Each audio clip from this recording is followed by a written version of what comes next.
안녕하세요. 김태훈의 현명한 주식 투자 방송 시작하겠습니다. 오늘은 대명에너지에 대해서 좀 말씀을 드리겠습니다. 대명에너지는 작년에 상장한 지 얼마 안 되는, 아직 1년이 채 안 된 새내기 종목입니다.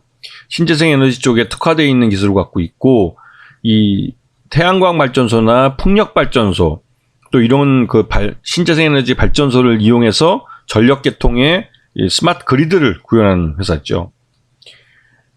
지금 주력 사업을 보시면 풍력과 태양광, ESS라고 에너지 저장 장치 이런 쪽을 건설하고 만드는 것이 주력 사업이 한 가지이고, 또 하나는 이를 운영하는 신재생 에너지 발전소 운영 관리 및 유지 보수하는 사업을 주로 하고 있습니다. 이 회사는 크게 신재생 에너지와 또 이 신재생 에너지들의 발전과 송전 이런 것들을 관리하면서 발생하는 수익, 이런 것들을 갖고 친환경 사업 쪽에서 꾸준히 이제 사업을 확장해 가고 있는 그런 그린 에너지 쪽 회사라고 할 수가 있죠.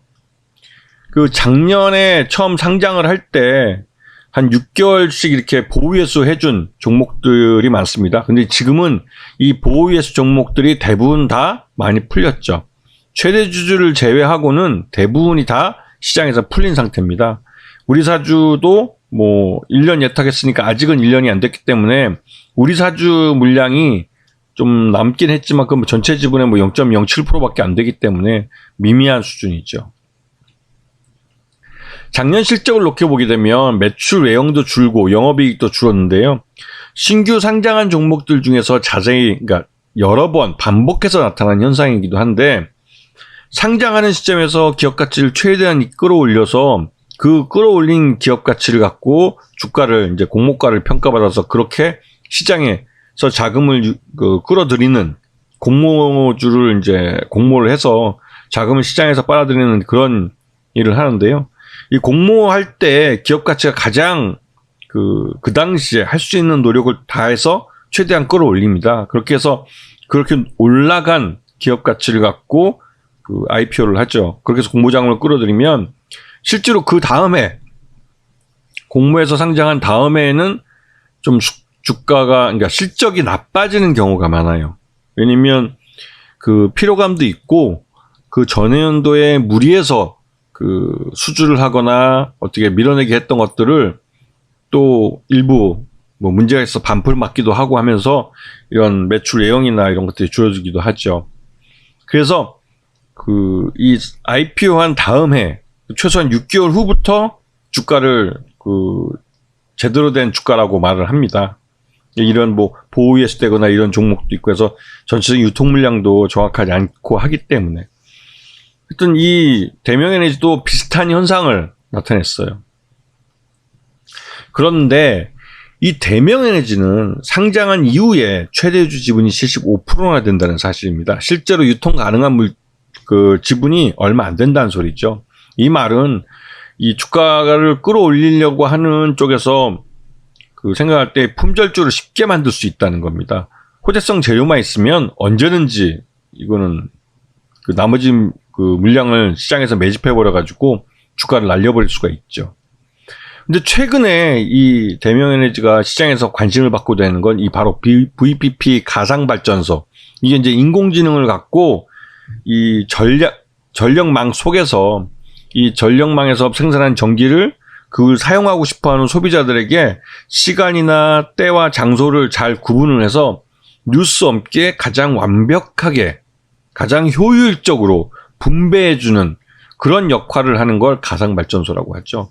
이게 이제 인공지능이 발전을 했기 때문에 가능해진 것인데요.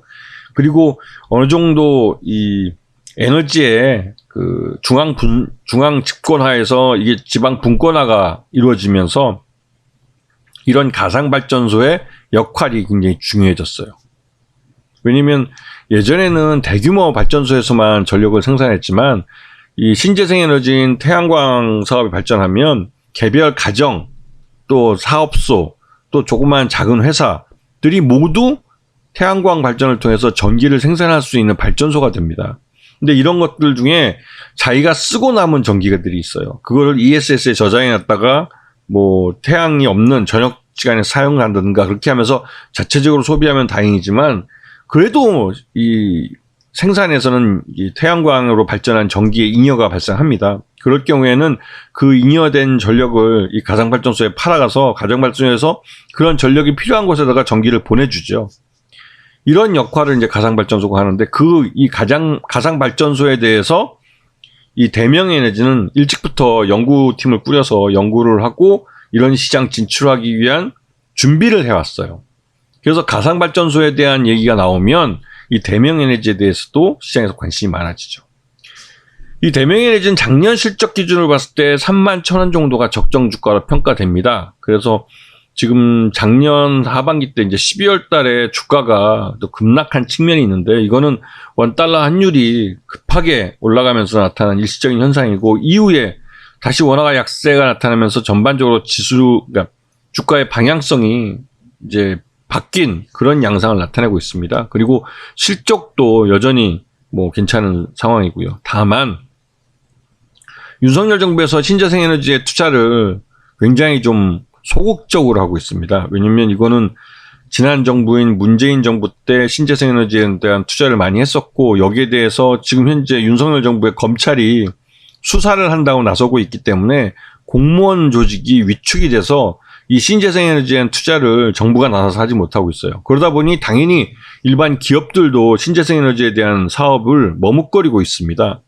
그러다 보니 대명에너지는 오히려 그러한 이 투자가 적게 됨으로 해서 발목을 잡힌 형국이죠. 그래도 오늘 미국 쪽에서 이런 신재생에너지에 대한 투자를 늘려야 한다는 보고서가 나오면서 시장 내에서 이 신재생에너지에 대한 관심이 많아졌죠. 그래서 대명에너지와 현대에너지솔루션이 같이 동반해서 급등하는 모습을 보였습니다.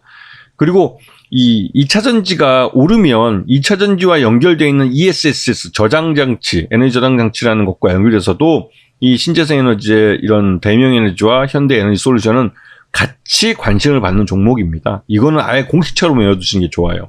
그래서 시장을 항상 연계되어 있는 것, 2차전지와 이 태양광, 2차전지와 이 신재생에너지, 그러니까 이런 그 ESS라는 에너지 저장 장치를 갖고 서로 연계되어 있는 산업들의 움직임을 이해하시고 시장을 보시면 충분히 좋은 종목을 좋은 타이밍에 잡을 수 있다는 걸 기억해 두셔야 됩니다. 아시겠죠? 자, 오늘 방송 여기서 마치겠습니다. 감사합니다.